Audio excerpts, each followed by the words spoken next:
Bene, iniziamo. Dear Professor Vincent, dear colleagues, I am really very happy to welcome you to the 11th lecture of the year. This is the very first lecture of the year in presence after the COVID epidemic. Usually we are doing this lecture in spring, but we thought it's important to start to live normally again, to be together, and this is the reason why exceptionally we have this lecture in December.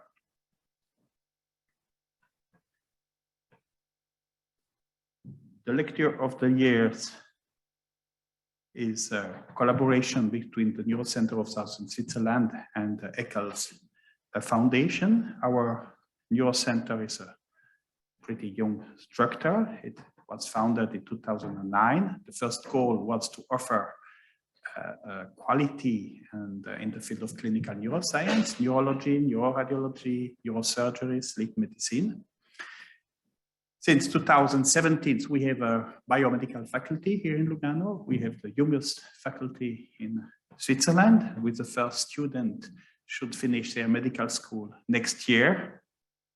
But from the beginning, from 2009, it was very important for us, research and education. And since 2009, we have this lecture of the year. It was created in 2009 by Professor Bassetti in the Eccles Foundation. At that time, he was also the medical director of the Neurocenter. So there were some interruption. It was last year only online.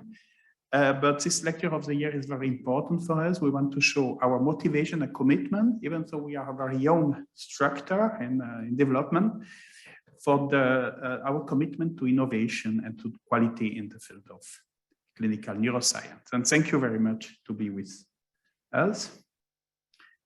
After this brief welcome, Michael Mainardi will briefly present the Eccles Foundation, then the laudatio, and before the lecture itself with Professor Angela Vincent. At the end, there is an aperitif. It was not mentioned in the program, but it's important. And we would like to thank first the Eccles Foundation for the award, but also we have also two sponsors, Merz Pharma and Takeda, our main sponsor for this 11th lecture of the year. Now, I would like to give the floor to Professor Mainardi. Grazie, Professor Kelling. Buonasera, Professoressa Angela Vincent. I will speak in Italian because it's my language favorite, but you can see the slide in English version. Allora, sono molto onorato di poter iniziare questo evento portando i saluti della Fondazione Sir John Eccles e in particolare i saluti del nostro presidente, professor Claudio Bassetti. La Fondazione John Eccles sostiene da sempre, come il professor Kelling diceva, la Lecture of the Year.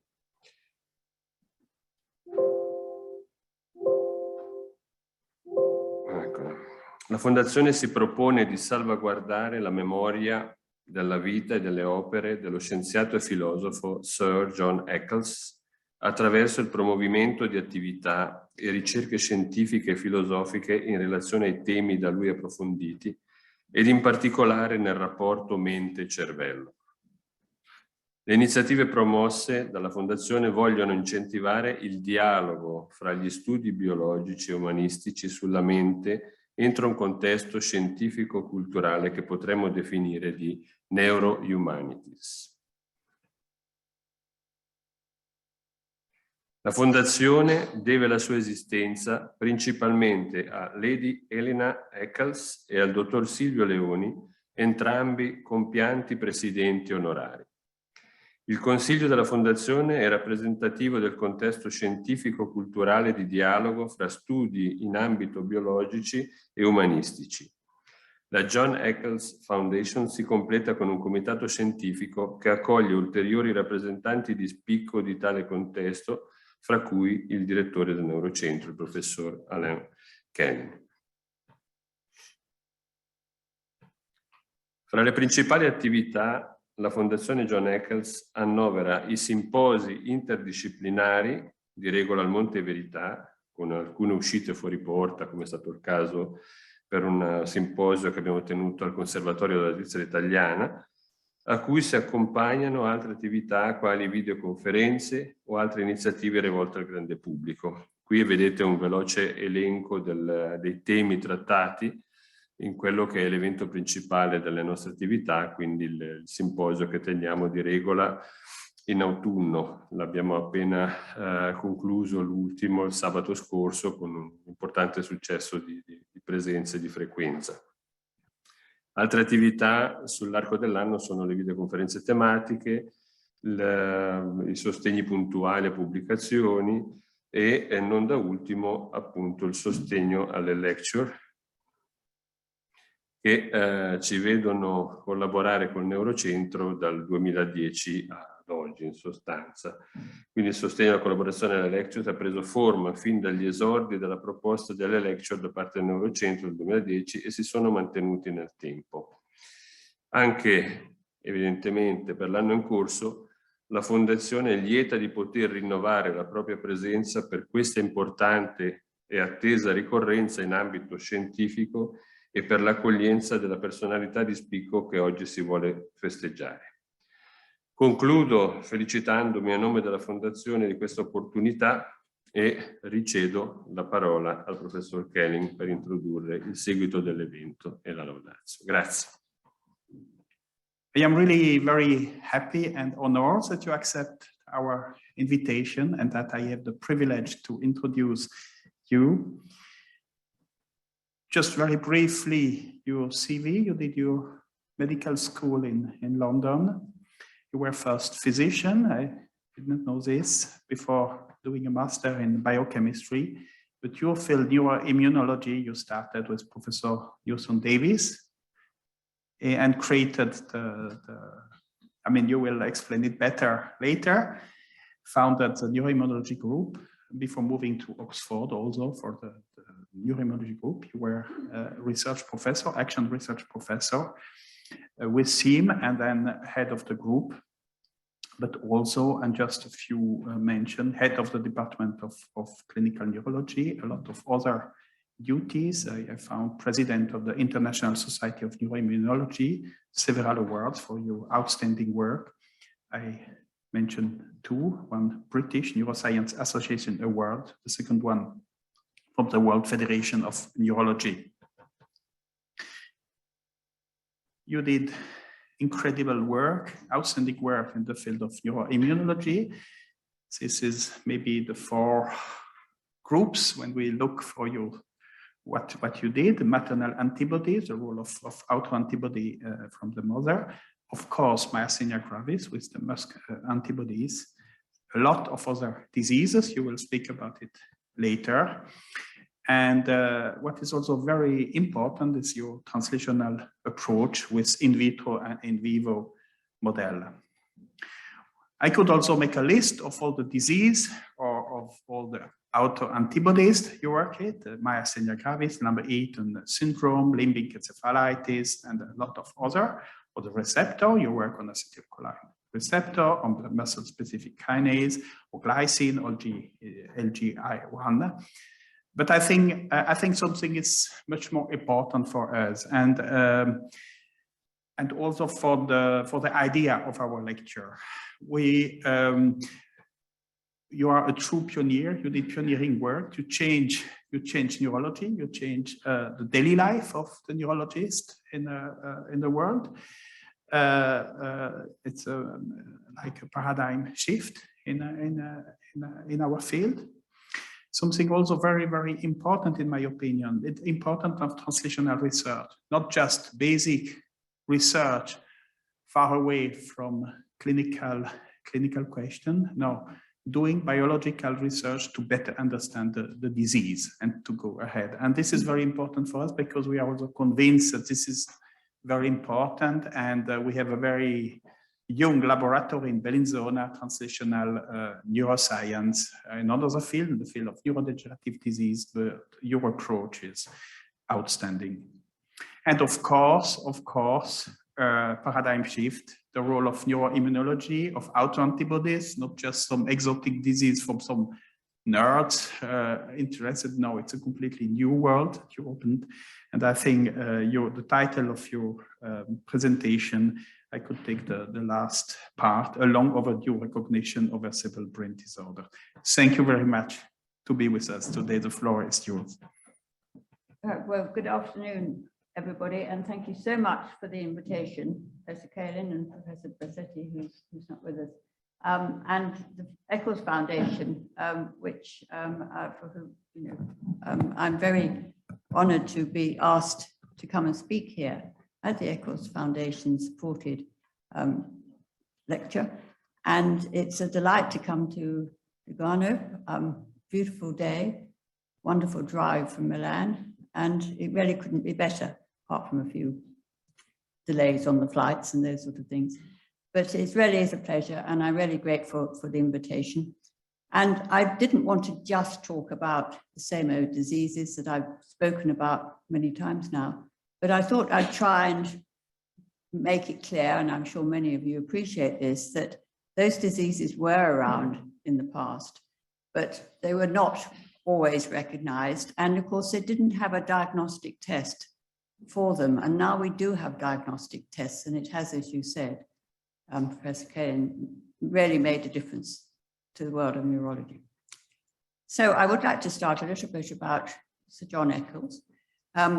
His interests, of course, were in synaptic mechanisms and neuronal circuitry, and his work on that was outstanding. But he was also interested in mind and brain. And that's something that I've always been interested in, but about which I know extremely little. I won't go through his CV, but I'm sure you all have heard about it. And of course, he was extraordinary as a person. But the reason I'm talking about him, you will see in a moment. So I have recently been looking at this book, The Self and Its Brain, which was when he and Karl Popper got together and had dialogues. And if anybody here hasn't read this, it's really fascinating to see how they talked slightly different viewpoints. Sir John was a dualist, essentially, and Karl Popper was not. And they get together and they talk and they talk and they talk, and they come together and they interact, and then they describe the interactions between the different aspects of mind, self-consciousness, etc. And it's all really readable. It's not difficult, but it's excellent. And so nice to see the way they got together and spoke. This is a picture which you often see of Stephen Kufler, John Eccles, and Bernard Katz.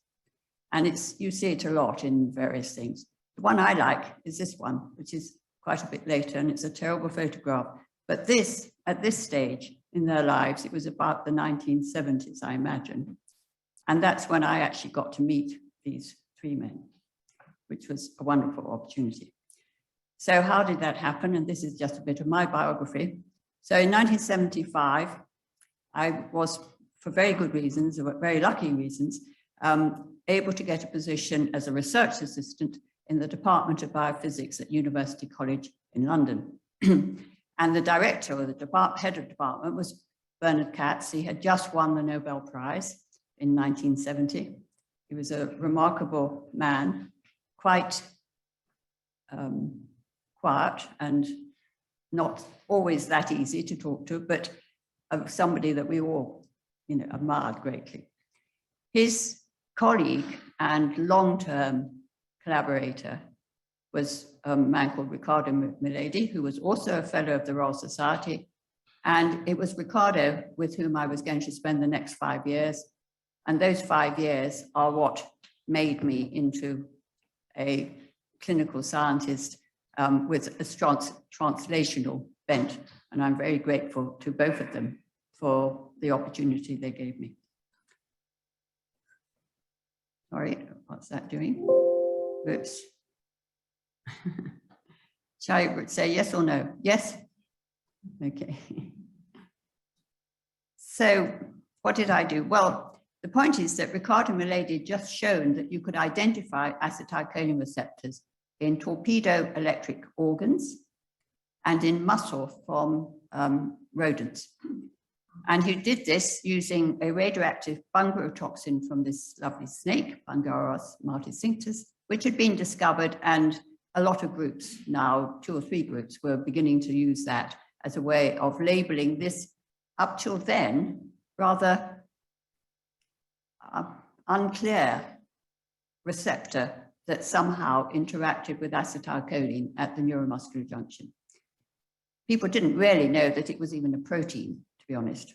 They didn't know it was something you could identify and solubilize and purify. But at the same time, Milady wanted to look at the acetylcholine receptors in myasthenia gravis muscle, and he needed a neurologist to collaborate. And it was actually, oh, sorry, here's the neuromuscular junction for those of you who can't remember. This is the nerve, releases acetylcholine onto the surface of the muscle, and there at the neuromuscular junction, you have these acetylcholine receptors, which are highly clustered, as you can see, by a clustering protein called rapsin. And those receptors, of course, are essential for the transmission of signals from nerve to muscle, and therefore for muscle contraction. But very close by, it's only about half a mile away, at Queen Square, the Centre for Neurology in London, there was a young man called John Newsom Davis, who was working with Tom Sears on muscle spindles in the intercostal muscle biopsies from patients undergoing chest surgery. And he was also looking after patients with myasthenia gravis, the neuromuscular junction disease, before and after they had operations in the intensive care unit. And so there was a collaboration was started between Milady and John Newsom Davis on acetylcholine receptors and the electrophysiology of myasthenia gravis intercostal muscles. And I was very lucky because I was the medic in the group of otherwise basic scientists. And so I was the one who was going to help this collaboration and help make it happen. So myasthenia gravis in that time was a really severe disease, potentially. It was an acquired chronic condition. Patients became weak and fatigued very easily. Symptoms could be generalized or more localized. There was speech, swallowing, breathing problems, which could be severe and life-threatening. And many of them would end up in intensive care, like this young woman here. She was only 14 at the time. And what we and others at the time found was that there were greatly reduced numbers of the acetylcholine receptors at the neuromuscular junction. Illustrated here, you see there's a loss of these receptors, and therefore the signal was not large enough to conduct across the nerve muscle junction, and the muscles were not contracting properly. At the same time, John Lindstrom, who had done some of the basic work on this, realized that there were antibodies to the acetylcholine receptor in myasthenia gravis, and he and others showed that, and we set up in London the same assay, which is based on his assay, where you have the acetylcholine receptor in solution, and you label it with the radioactively labeled bungarotoxin from the snake. So you have a radioactive protein here, and you ask, does the patient have antibodies that bind to that protein and immunoprecipitate them? And indeed, you can see that most of them do have those antibodies. So that was the sort of basis for myasthenia. So what happens if you can remove the antibodies? Well, John Newsom Davis did plasma exchange. And again, this is a very important aspect of antibody-mediated diseases, because if you take the antibodies away from the patients, they get better, as this patient did, and others. And as you take the plasma away, the antibodies go down, and they come back slowly over time. And when that happens, if you can't stop it, then the patient gets better initially, but then begins to deteriorate again with time. And Klaus Teucher and Dan Drachman showed that you could inject these antibodies, preferably from the plasma bag that you collect from those patients, get the antibodies, inject them into mice, and they cause a very weak mouse and a very small electrical signal at the neuromuscular junction, which doesn't happen with healthy antibodies. So those are the sort of precepts of myasthenia gravis. And the last one I just want to mention is what we learned about what antibodies do in the nervous system. So for one thing, most of those antibodies, the ones that I've talked about so far, are divalent IgG1 antibodies. These are the typical antibodies that you think about in immune responses. And because they're divalent, and because the acetylcholine receptor has 2 alpha subunits, the antibodies can bind to adjacent receptors on the surface of the muscle. And that leads to internalization of the receptors and loss of the receptors inside the cells. And so that's internalization leads to loss of the protein, whatever that protein might be that the antibodies bind to. In this case, the acetylcholine receptor. But at the same time, IgG1 antibodies, and particularly IgG3, are known to activate complement, and then you get the membrane attack complex coming down onto the membrane, and that causes lysis, breakdown. So you also get destruction of the tissue.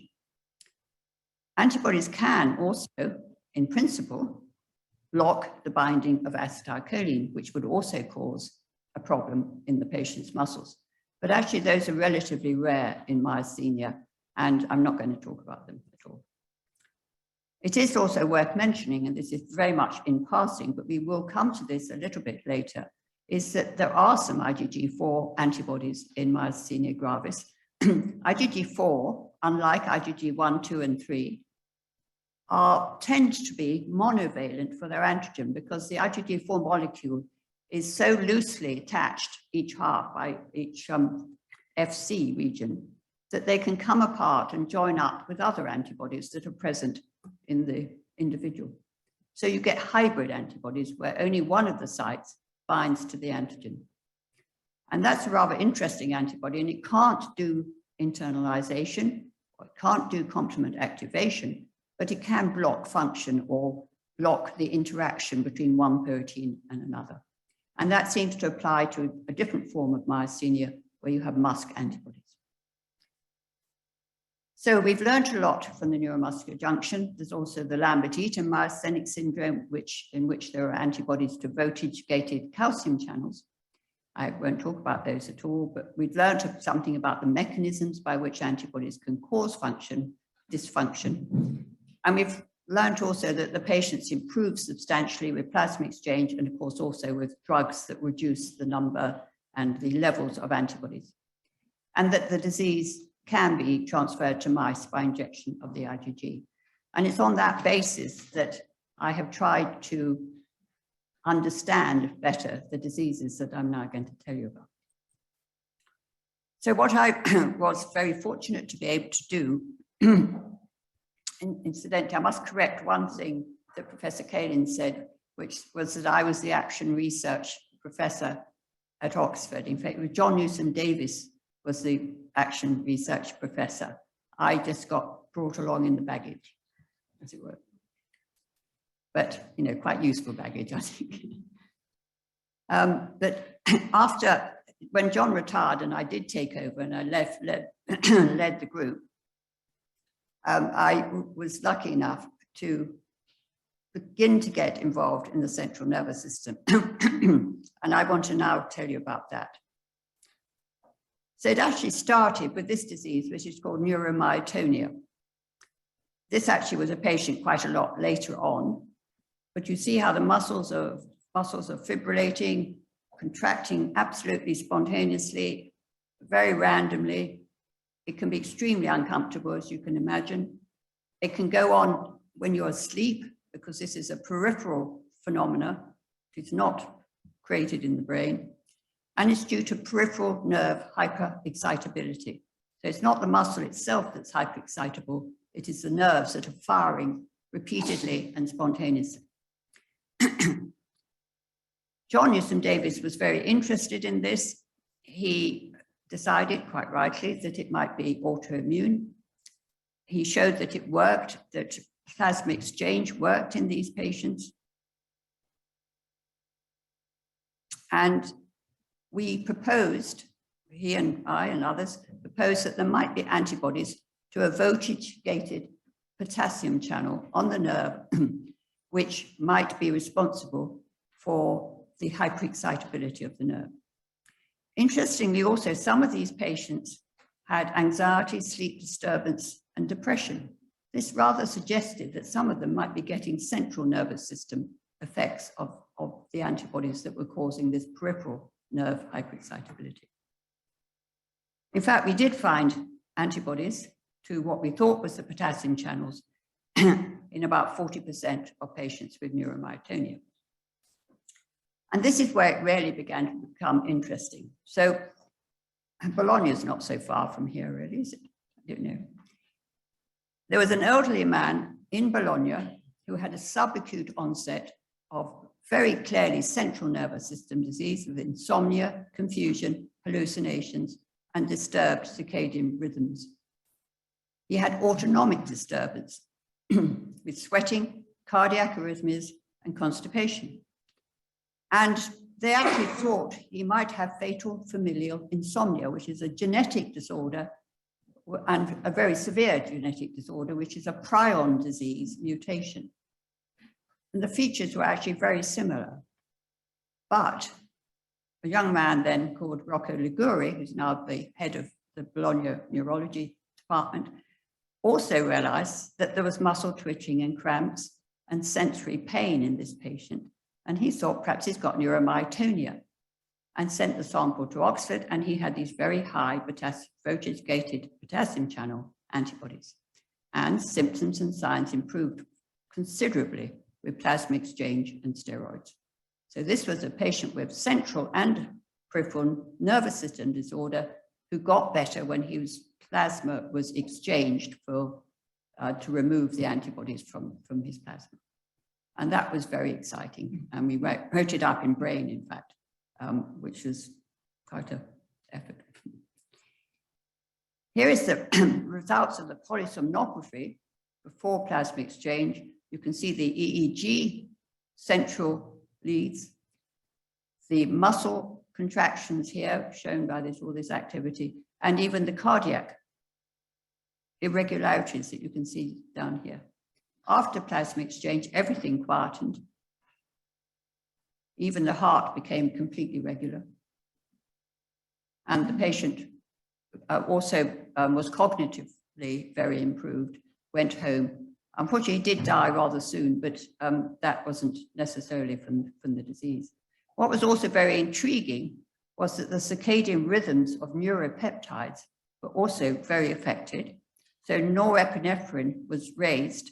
And here you can see comparison with fatal familial insomnia, this genetic disease. So it really was pretty similar, where you get, in both conditions, you get a rise throughout the day of norepinephrine, some changes also in the cortisol, and completely flat melatonin compared with the normal nighttime peak, and also rather similarly prolactin was very affected. So this disease is affecting the circulating peptides as well as a lot of other things. It was really extraordinary. And of course that is now, well, was already really, but is now certainly called Morvan syndrome. So this syndrome was in fact recognized and described by Augustin Morvan, who practiced medicine in Brittany in the 19th century. And he published a series of studies in French, of course, on fibrillary chorea, including patients with myokymia, autonomic nervous system, and some of them had a sleep disorder. Not very many, actually, but it's now known as Morvan syndrome, and it is now becoming much more common. Why? Because we have an antibody that you can measure in those patients, and so you can diagnose them more easily. It turned out the same voltage-gated potassium channel, so-called antibody, was also present in patients with what is much more typically known as a limbic encephalitis. This patient was semi-conscious by the time he'd had the disease for some time. He was having seizures, and his memory was completely hopeless, really bad. And you can see here the high signal in the medial temporal lobes where the hippocampi are. This is very typical for limbic encephalitis. And usually it means that in those days, it was thought that that meant the patient would have a tumor, And it was the tumor reaction to the tumor that was causing the limbic encephalitis. But actually, he had no tumor. So this was non-paraneoplastic limbic encephalitis. And after immunotherapies, his antibodies came right down. You see, they were pretty high to begin with, right down to normal. They never came back. This is monophasic. It's not a prolonged chronic disease in that kind of patient. And he made a substantial recovery, returned home, but he did have brain atrophy. And he did have some memory problems, and he needed a little bit of help and support. But otherwise, he was able to look after himself. So that was pretty exciting when those patients were first recognized. And here's another one with a typical limbic encephalitis. And I love this because this man, when you see him, he looks perfectly normal. He speaks very rationally. And I just let you listen to this. I hope you will. So let me just ask you one or two things, if I may. Do you remember meeting me before? I probably do. I remember your voice, probably. Right. In fact, it was a very, I wouldn't say clipped, but you are English. That's right. And I said I probably met you in one of the hospitals. I'm not going to play it all. The fact is, he can't remember if he's met the doctor before. And he confabulates. He just goes on talking around the topic, not actually answering the question. Oh yes, you're English, aren't you? Not Scottish like I am. And he just, I don't know whether this is conscious. Is it conscious? You're a neurologist, you would know. But it is very intriguing when you see how well he is. He cannot remember anything. Before, he was a perfectly, cognitively unimpaired person. So this disease can be just very poor memory, but they usually have seizures as well. Plasma sodium is often low, which is quite interesting. And they have these potassium channel antibodies, which fall with immunotherapies with substantial clinical improvement. And ourselves and also the Mayo Clinic group first started describing these patients, and now they are commonly diagnosed. But of course, it was nothing new really, because back in the 60s, there was a whole lot of papers actually in the journal Brain about paraneoplastic disorders. And limbic encephalitis was first described there, probably by John Consellis, who was a neuropathologist, as you can see here. And he described what today we would call a paraneoplastic, so tumor-related limbic encephalitis. But he did initially question whether the tumors were related to this brain inflammatory disease or not. And particularly, he noted that, in fact, not all patients had a tumor. So the non-paraneoplastic form of limbic encephalitis was recognized back in the 60s, but had not been recognized sufficiently for people to be diagnosing it regularly. And now it is diagnosed regularly. But we were wrong about at least one thing, perhaps the biggest mistake I've ever made. And I like this quote: "Gentlemen, it's always pleasant to be right, but it is generally a much more useful thing to be wrong. Because when you're wrong, you've got to try and work out why you were wrong, and you may learn something new." And in this case, we certainly did, because it turned out the antibodies that we thought were binding to the potassium channels, which are here in the middle, actually weren't binding to the potassium channels at all. They were binding to other proteins that are part of a complex of proteins that are not part of the protein itself, but are interacting and can be co-precipitated with the potassium channels. So they're very important interacting partners, and they stick together on the membrane. And one of them is Caspr-2, and Caspr-2 is the antibody that we find in neuromyotonia and Morvan syndrome more than in any other condition. It's located with potassium channels at the juxtaparanodes of axons, and it's also at synapses in the central nervous system. And most of these antibodies, intriguingly, are IgG4, so they're not divalent. We assume from other studies that only one arm of the antibodies is binding to the Caspr-2. So all it can do really is to prevent interactions with the other proteins. And that's probably what it is doing. And there's a bit of evidence for that. Like most of these antibodies, the serum levels are higher than the cerebrospinal fluid levels, But in some patients, you do get very high cerebrospinal fluid levels as well. So it's quite difficult to predict from the cerebrospinal fluid levels the severity of the disease. It's just something that seems to be quite variable, and in the serum also. So these antibodies are in Morvan syndrome and acquired neuromyotenia. They're quite common, and the patients often have neuropathic pain. And that's interesting because there's never been an antibody that's actually been associated with pain before. What do they do in the central nervous system? Can they induce pain peripherally? And I'll just very briefly show you some of the experiments that have been done. I'm not going to go through all of this. So this is a typical passive transfer of disease using human antibodies. So you have to behaviorally test the mice first, then you give them injections of the patient's antibodies, in this case.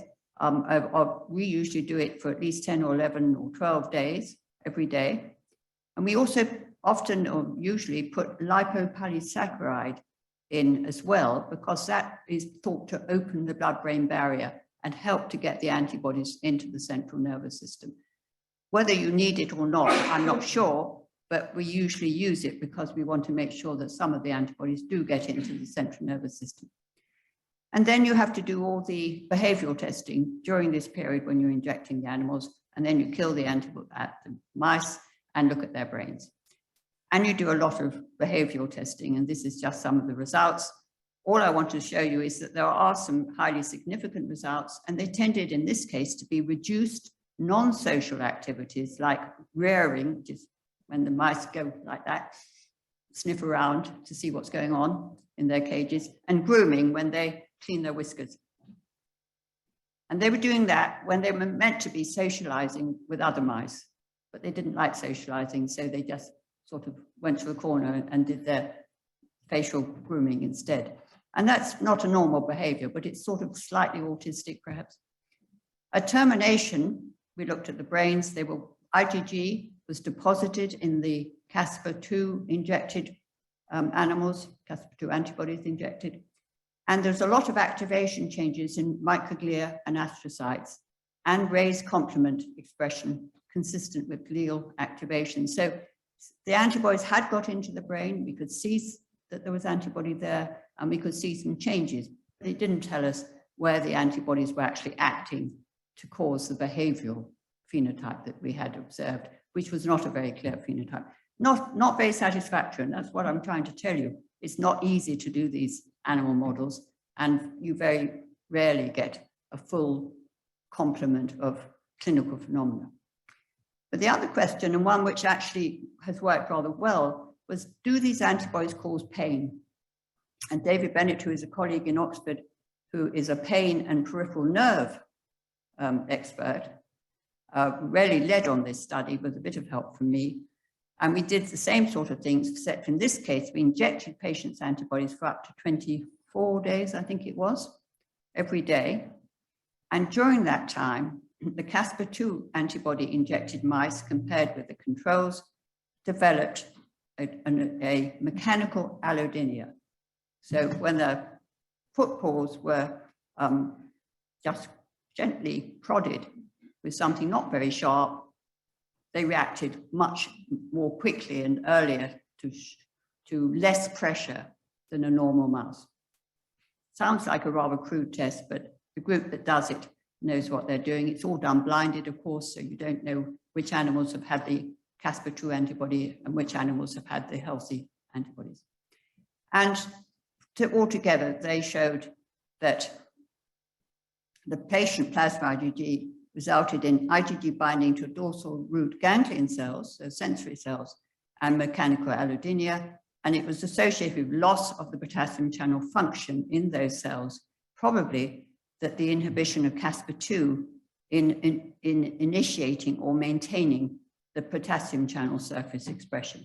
And I won't go into the details again, but that's in Neuron, really excellent paper, and he's still very interested in these antibodies that do appear to cause pain, which is a new aspect. So these antibodies are mainly IgG4, but some IgG1 is present, we know that they have some effects in mice, although those are not, apart from the pain, very consistent with any of the clinical phenotypes we see. But they are nevertheless clearly doing something, and we just need to try and improve the models to get more obvious phenotypes and then find out where are those antibodies binding that cause the phenotype, because if you don't know that, you don't know very much. The other antibody important is LGI1, which is also associated with the potassium channel complex. And again, these antibodies are, we think, monovalent for LGI1. This protein is the target in limbic encephalitis, and it's mainly located at central nervous system synapses, and particularly strongly expressed in the hippocampus. So the hippocampus, as you know, is the main target for limbic encephalitis, and limbic encephalitis with LGI1 antibodies makes a lot of sense. But we still don't know what cells or which synapses those antibodies are acting on that causes the, on one hand, loss of memory, and on the other hand, seizures. So there's a lot we don't know. But what we do know is that at least there's a nice model of what those antibodies can do in vitro. And this is mostly in vitro, but what people, and nothing to do with me personally, or very little to do with me personally, but my group, my former group in Oxford has done some of this work, and there's a very good Japanese group that have done it. LGI1 is a secreted protein. It's not a membrane protein, and it forms a complex by binding to a fellow LGI1. The complex stretches across the synapse. And on one side, presynaptically, it interacts with this protein called ADAM23. Postsynaptically, it interacts with ADAM22. So you get this sort of link between the two atoms. And the atoms are associated with AMPA receptors and the MAGUCs and PSDs on the postsynaptic side of the synapse in the central nervous system. And on the presynaptic side, you've got potassium channels and Caspar-2. So actually LGI1 antibodies act on the whole synapse. They're very intriguing. And we think that from work in Oxford, think that they can both prevent this interaction here and here, and also prevent the interaction between the two LGI1s. So at least we have a sort of mechanical picture of what they're doing. But again, as I say, we don't really know which are the crucial synapses that are involved. And what we also don't know is what these antibodies do in the brain in general, because these antibodies are IgG4, and they should not internalize LGI1 because they're not divalent. They shouldn't activate complement. Therefore, they should not cause inflammation or subsequent neuronal loss in the central nervous system. But if you do post-mortem, and there aren't very many post-mortems, but the few post-mortems that there are on patients with LGI1 antibodies, the pathology includes T-cell infiltrates, neuronal loss, activating microglia, and immunoglobulin and complement deposits, and particularly complement. And these antibodies are meant to be IgG4 and shouldn't activate complements. So what is going on? I think that's quite confusing. Are there also IgG1 antibodies in these patients? Could there be? And if those are the case, are those causing the complement-mediated damage? So that was a question, and it wasn't very easy to answer because most people thought there weren't any IgG1 antibodies.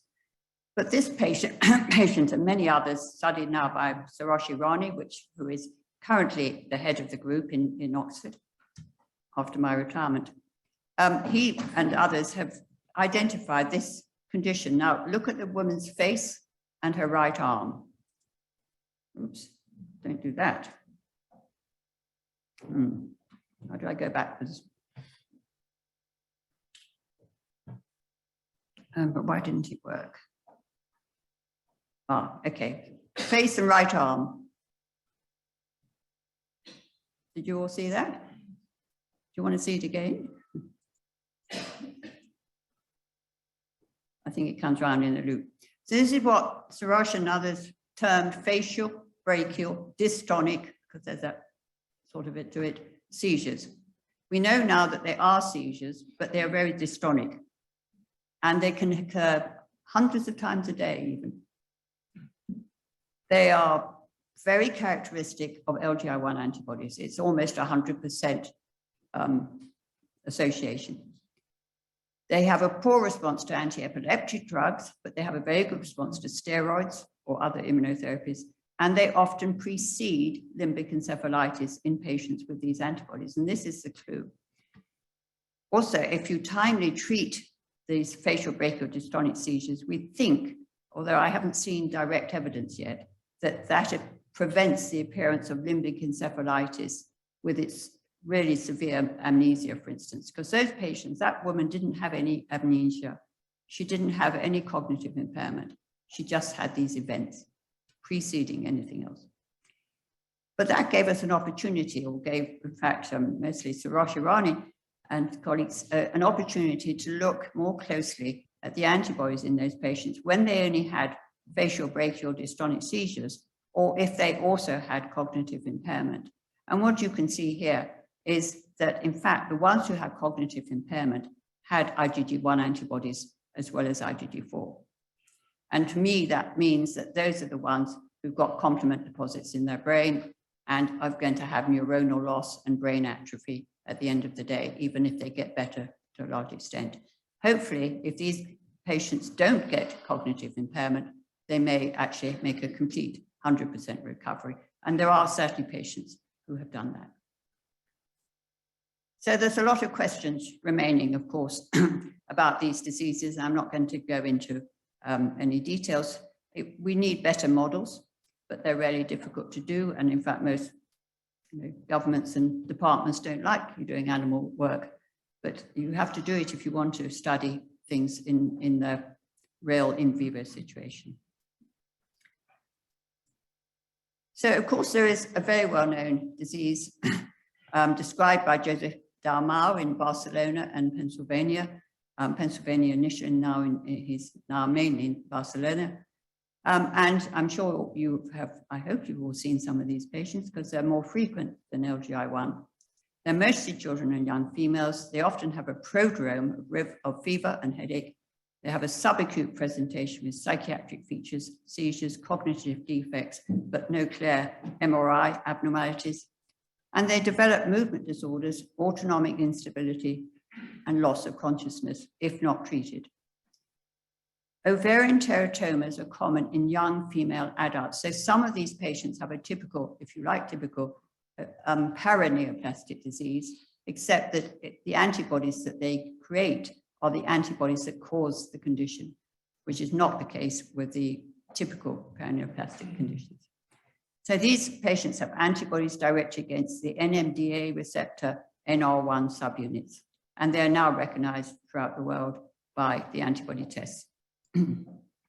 Here is a fairly typical young woman. She's actually only in her teens at the time this video is taken, and she has this sort of career-form type movements. She presented initially with psychiatric disturbance or behavioral disturbance and some seizures and cognitive problems. And this often progresses, this condition, from that situation, which is a bit limbic, to a much more severe condition like this young woman, where there's facial grimacing and chewing, choriathotoid limb movements, loss of consciousness, and autonomic instability. And she had all of those. This was early on in the diagnosis, one of the earlier patients that we helped to diagnose. And she was treated thoroughly, very aggressively. She went back home, she went back to college, and the last I heard she was getting married, and I think everything is fine. So she made a very good recovery. Perhaps not perfect, but good.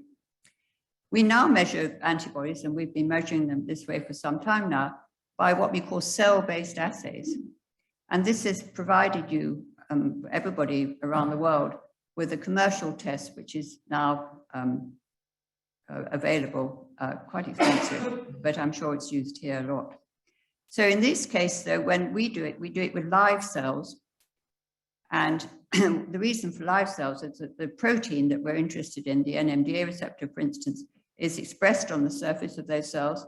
And if the patient's got antibodies, they bind, and then we detect them with a red fluorescent secondary antibody. And here on the left, you can see green cells, because we always put some green label in with it so that we know that the cells are transfected with the protein. And on the surface only, because that's where the antibodies are binding, you can see this red fluorescence. This is confocal microscopy, of course. And that's a pretty strong fluorescence, and we can score it from 0, which is nothing, to 4, which is strong, pretty strong. And we can titrate the samples and give you quantitative results if necessary. But the problem with the commercial assays is that the cells have to be fixed for transportation. And you do lose a certain amount of sensitivity, and you sometimes lose specificity as well. But all assays have problems, and it's a commercial version is very useful indeed. One of the instances where we first started measuring these antibodies was in some patients who had been, in fact, diagnosed already and given a very interesting diagnosis, which was of pediatric dyskinetic encephalitis lethargica. Now, I'll tell you a bit about encephalitis lethargica in a second, but children are quite often given a diagnosis of encephalitis lethargica, which is funny because adults don't seem to get that diagnosis any longer. And so I think a lot of adults didn't really think it was the same disease, and it may well not be the disease, but I'm sure some of you know the disease because it was described by von Economo's disease back in the 1920s as von Economo's disease by him in the 1920s. And of course, he's a very romantic figure. I must say this man was quite incredible. Here he is at his microscope, and he was a very careful detail of the clinical features. I don't know has anybody here read this book? His book? Yes, somebody has. I've got a PDF set of it, actually. If anybody wants it, let me know and I'll send it to you. It is extraordinary. I'm not a neurologist, but I found it fascinating. It was so thoughtful. That was what was so wonderful. So he was a neurologist, a psychiatrist. He was a pilot, one of the first Austrians to gain his license. And he fought, in fact, with the Germans in the First World War. And he was the originator of this diagnosis of encephalitis lethargica. And there are three main versions of this. And I'm not going to go into them, but they're described in great thoughtful detail. And he did experiments to try and work out what was going on. So it really was it's really very worth reading. So this is his disease. And in fact, it certainly in children, people don't call it von Economo's disease any longer. They call it NMDA receptor antibody encephalitis, because now we have an antibody which determines and diagnoses the condition. That doesn't mean that those antibodies were the ones that caused his patient's disease, but it's quite intriguing reading. I'm wondering whether some of them did have those antibodies. The other intriguing thing about the NMDA receptor antibodies is that they can occur after infections. So that also relates you back perhaps to the Spanish flu and the epidemic of encephalitis lethargica, which was thought to be related, but probably wasn't.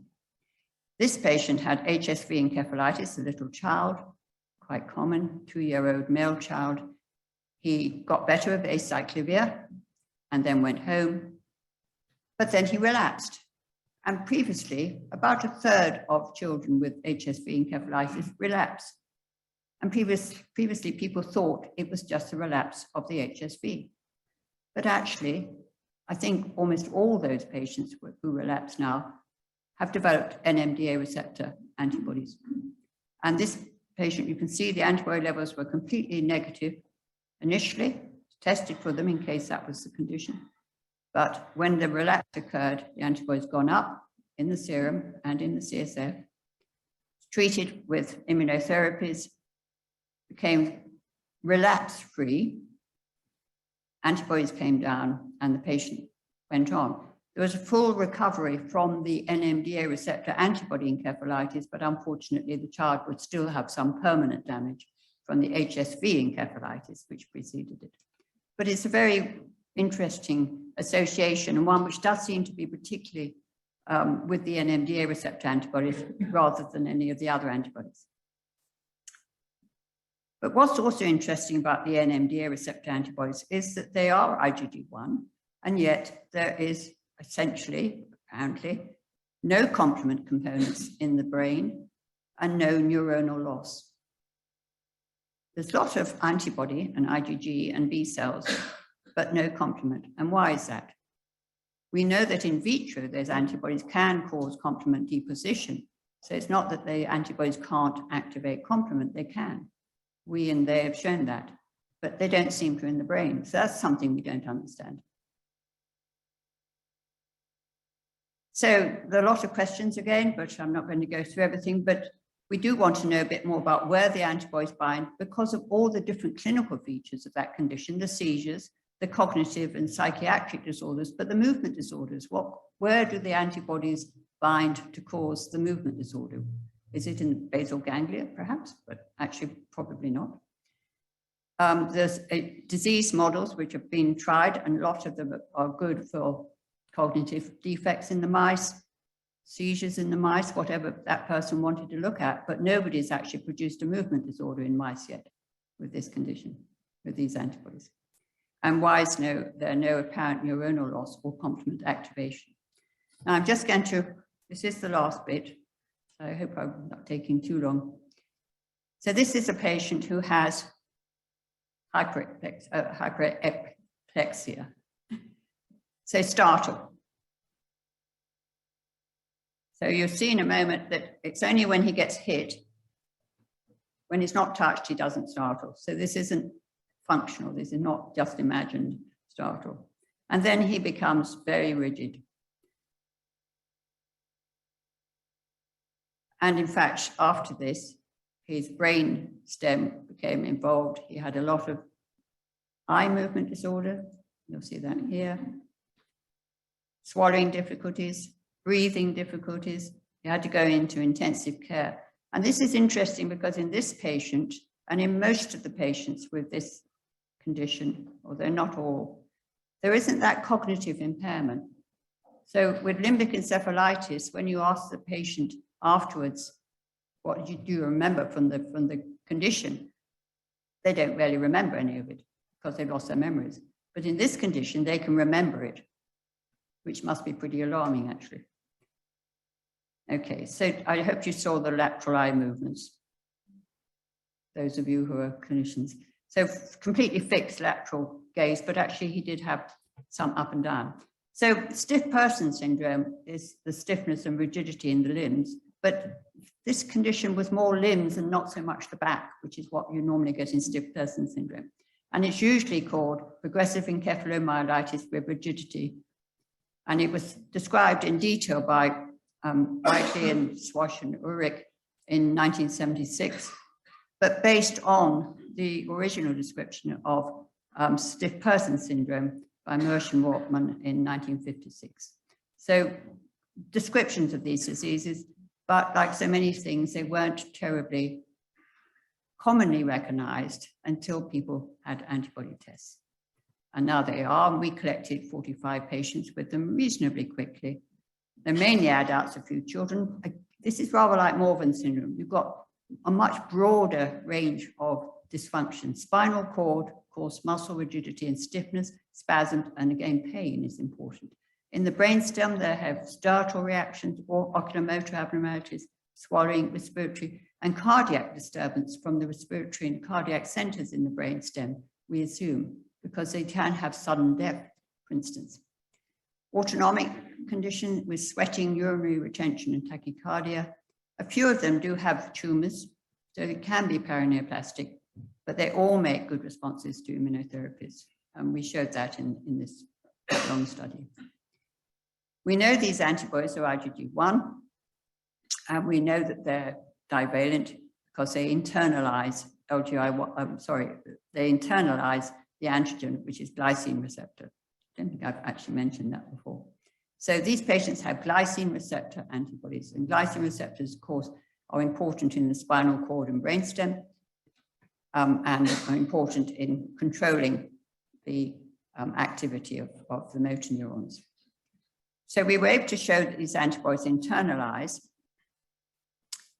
And in fact, interestingly though, they also directly inhibit function. And we hadn't expected this, but Sarah Crisp, working with Dimitri Kuhlmann in London, was able to show that when you apply the antibodies, even for very short periods of time, like 15 minutes, they inhibit the function of glycine receptors in motor neurons that she had cultured from baby rat spinal cord. So that's an inhibitory effect, which we hadn't particularly expected. And we're not quite sure whether it binds directly to the glycine receptor binding site, which is maybe what the antibodies do. Where do they bind in the brain? Well, in the brainstem, there's some very clear binding on these very large nuclei in the pontine reticular nucleus.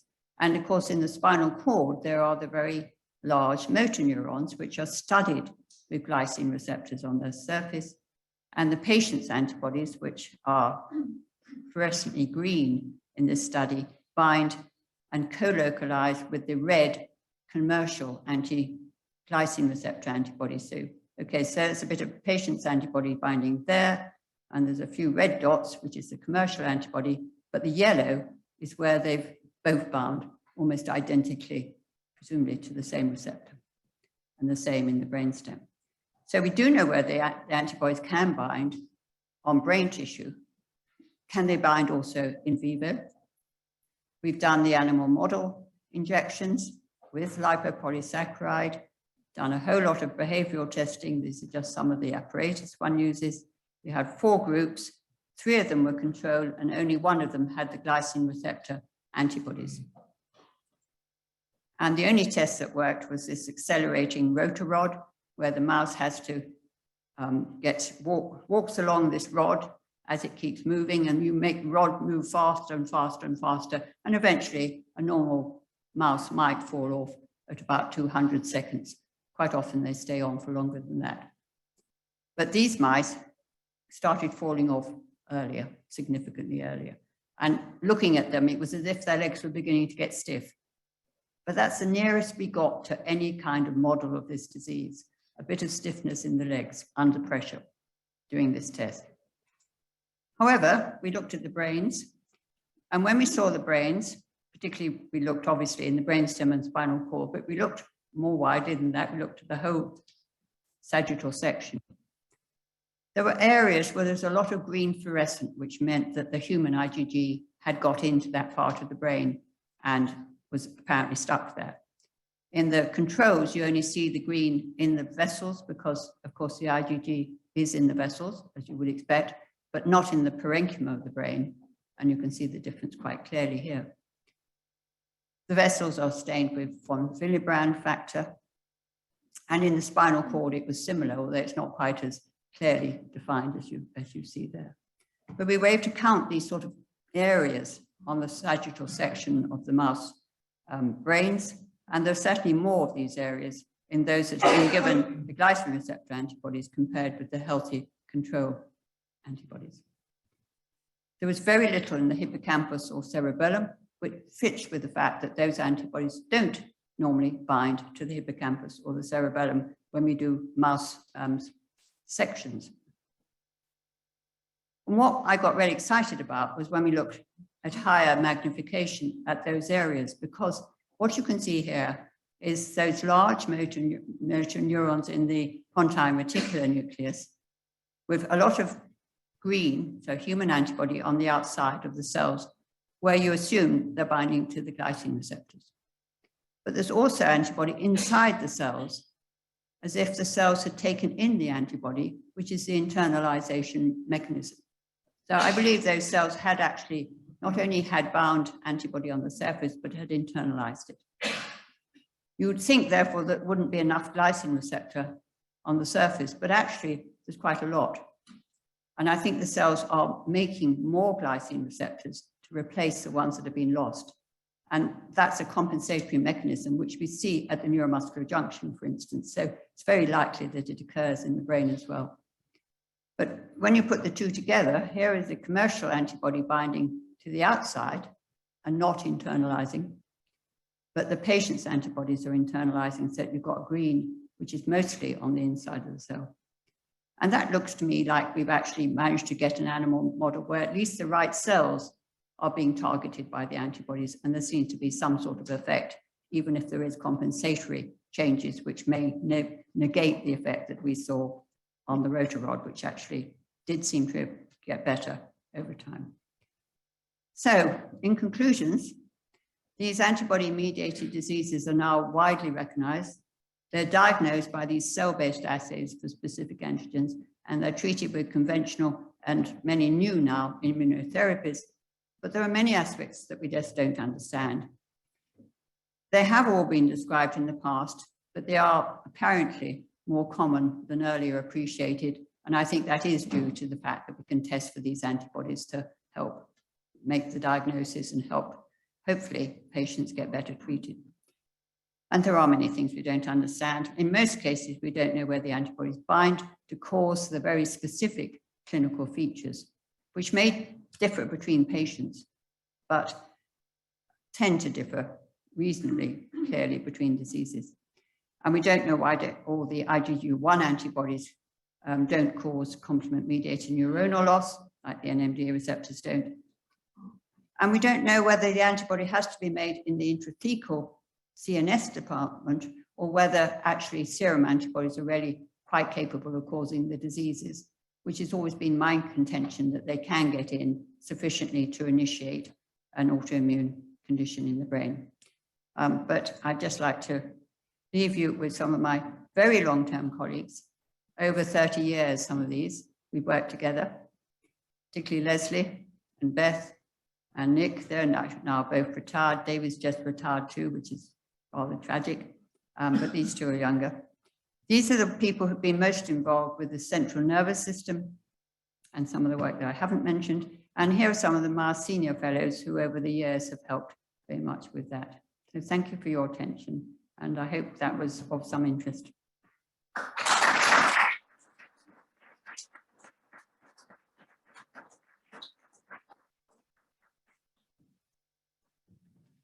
I stay up here.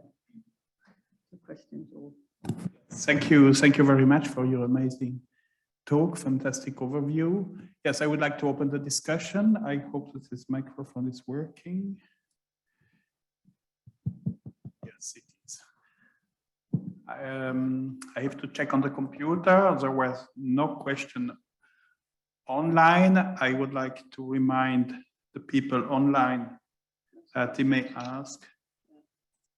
Yes, this is no open question. You may ask with the question and answer button. Maybe I have a first question. You mentioned complement activation. Is this the common pathway between autoantibody and neuronal death, or are there other mechanisms? Well, I think it's the most obvious pathway to look at. I mean, what other mechanisms can there be? That you see, the internalization causes loss of the protein, which is functionally still going to be a problem, isn't it? You lose the receptors, or you lose the acetylcholine receptors, you get weak. If you lose your NMDA receptors, we can see in vitro that causes loss of, long-term activation, etc. So one would expect those antibodies to cause problems, but there is this tendency for compensation. And I think that to get a real disease going, you probably need a bit more than that. And to my mind, complement activation and damage to the cell would be obviously a very pathogenic mechanism. But it seems to be variable, and we don't understand why that is. Okay, this would have been my second question. Why limbic encephalitis? I mean, people, if you treat them well, they may get good with, I mean, if there is non-neuronal loss, what is your hypothesis between why some disease will go into neuronal death, or just an autoantibody, but without complement activation and without, I don't really have a hypothesis yet, because I think you need to know more. You need to know where those antibodies are binding. We don't know whether the cells are particularly susceptible to damage. They may have safeguards. We know that there are complement inhibitory molecules that protect from complement damage. maybe the cells that, sorry, are involved in these diseases where you get a clinical effect, a functional effect, not what people mean by functional nowadays, of dysfunction. You get a dysfunction, but it's reversible. Those cells might be protected by regulatory complement regulators. But we know that they exist in the brain, but people haven't really mapped those regulators very carefully. They can certainly prevent complement-mediated damage. Okay, thank That you. might be one possibility. Question, the audience? There is one question. What would you suggest we could do to better detect an MD encephalitis patient who seem to be an underdiagnosed pathology? I don't know. I mean, it depends what you mean by underdiagnosed. You see patients who you think and even perhaps hope that is the diagnosis, and you can't find it. You can't confirm it with a diagnostic test. I assume that's what is meant. And I think there are two reasons for that. One is that the commercial assays, which I presume are being used here, which are fixed, that definitely is a bit of a disadvantage. So the assays may not be quite as sensitive as you like. But there may be mimics of other antibodies that we haven't yet discovered. Every disease one knows about, there will be patients who have the diagnostic test and patients who seem to have the same disease, but don't have the antibody. And that is perfectly true in myasthenia. Every time we try, even when we find a new antibody, there's always a proportion of patients who seem to have typical myasthenia, but whom we cannot find any antibody in, however carefully we try to discover one. And people have put a lot of effort into that. So I think it's the same with most of these CNS diseases. There will be patients who seem to have the same disease. If they respond to the same therapies, then they probably do have an antibody-mediated disease, but we just don't know which the antibody is yet, and it's not one of the ones that is tested for. I think that's the best one can say, actually. I hope that answers the question. Okay, thank you. Yes, maybe first. Angela, IgGs are clearly in the brain. In one of your review articles, you talked about the possibility of B cells actually crossing the blood-brain barrier and producing IgG there. Is there evidence that yes, B yes. cells have actually crossed the blood-brain barrier? In fact, it's thought that cells cross rather easier than antibodies and proteins. Curiously, there's even some that can sort of slip between the parasites. Yeah, they say B cells do. I mean, it's not a hypothesis that you can find B cells, and people have cloned the antibodies from B cells in the cerebrospinal fluid because it's much easier to clone from, you can pick up one cell and clone it nowadays, and it's easier to do that. But interestingly, for instance, I'm just trying to think which paper it was. One of I think that was Goebbels' papers, where they actually took something like 70 cells from the cerebrospinal fluid of patients with NMDA receptor antibodies in their serum and cerebrospinal fluid. And they cloned the B cell antigens from antibodies from each of those cells. And only about, I think it was about 10% of them were actually directed against the NMDA receptor.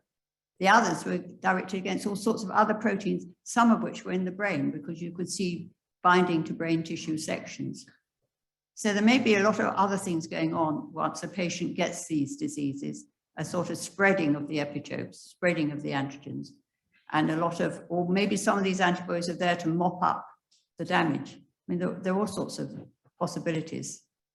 Again, we don't know enough about, not enough people are doing models of these diseases. There are never enough normals done because it's very difficult actually to get normals rate. I mean, they only have 5 lymphocytes per mil and at most to be normal. If you have more than that, that's great because you can do something with them, but it's not easy to get enough cells, and they have to be B cells to get the antibodies from. So, yeah, unfortunately, but in the serum, you can certainly find individuals who have these antibodies, usually at low levels. And I suspect that many of us can make these antibodies, and it just needs that trigger, like an HSV encephalitis or something, to boost that immune response and cause the condition. Claudio, our neuroimmunology specialist. Just maybe an easy question about treatment. When you look at treatment, what is your experience? What do you prefer? You start usually with EVIG or you start with plasmapheresis?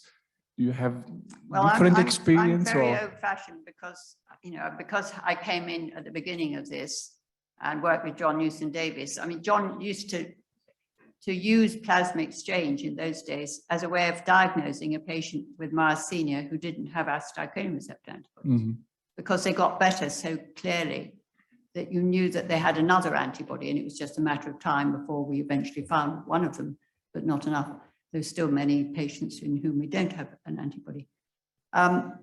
So I would always use plasma exchange because I think it's quicker and more effective, and it gives you, if it gives you a dramatic effect, it's more convincing. But there's now this anti-FcRn. FcRns is the neonatal form of the Fc receptor, which binds IgGs. And normally, at least what one thought it was for, was to transfer IgG antibodies from mother to baby during pregnancy.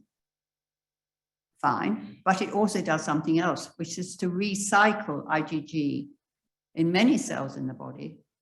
The IgG is taken up and recycled and released again, and that is what maintains our IgG levels in the serum, because otherwise those IgG antibodies would disappear much more quickly than they do. They have long half-lives of about 3 weeks, which most proteins in the serum don't, and it's because they're recycled. So if you inhibit the recycling mechanism with an antibody, a monoclonal antibody to FcRn, then the antibody levels go down pretty fast within a week or something. So almost as quick as plasma exchange. And I think in the future, people, if it becomes cheaper, which at the moment it isn't, but people will use that.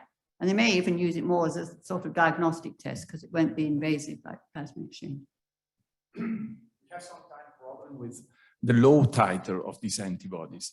So what is your experience? Do they raise, or do you have, I don't know, a probability that they stay false positive, or what is your... You have to, if you don't really believe them, then it's your judgment that matters.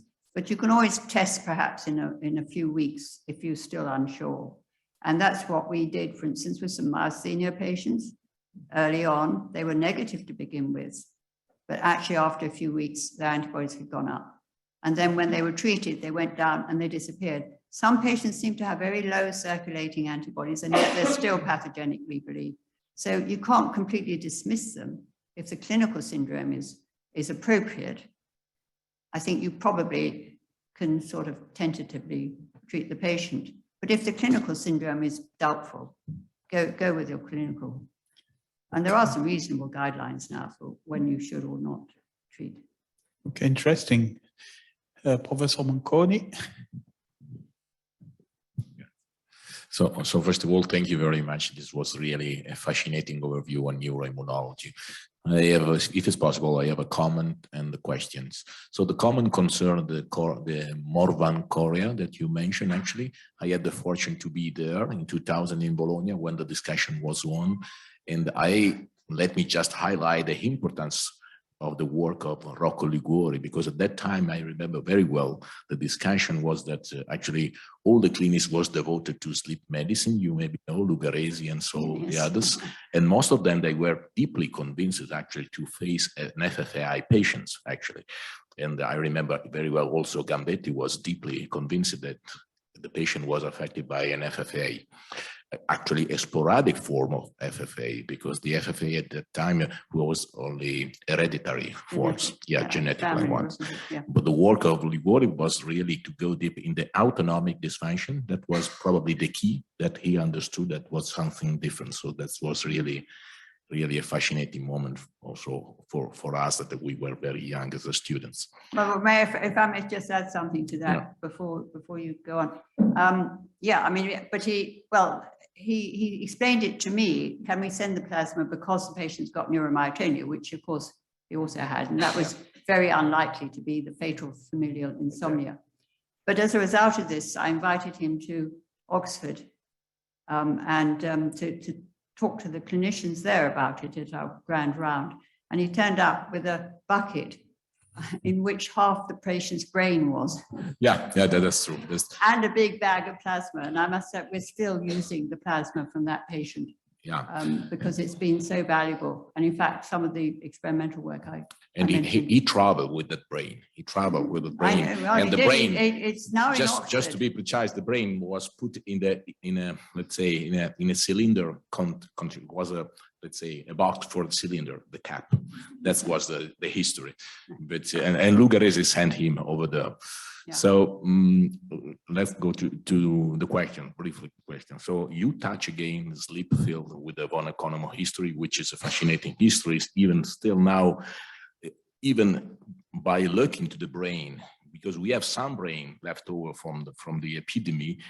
In some papers, they didn't find an NMDA receptor. So it's still, I was thinking actually that it's still unclear if the encephalitis, lethargia encephalitis is really due to NMDA receptors, which is something that maybe not really true. I mean, this is one of the most unknown diseases still now. Yes, well, I agree. It's just intriguing that the name has remained, and there's an antibody with that name in children.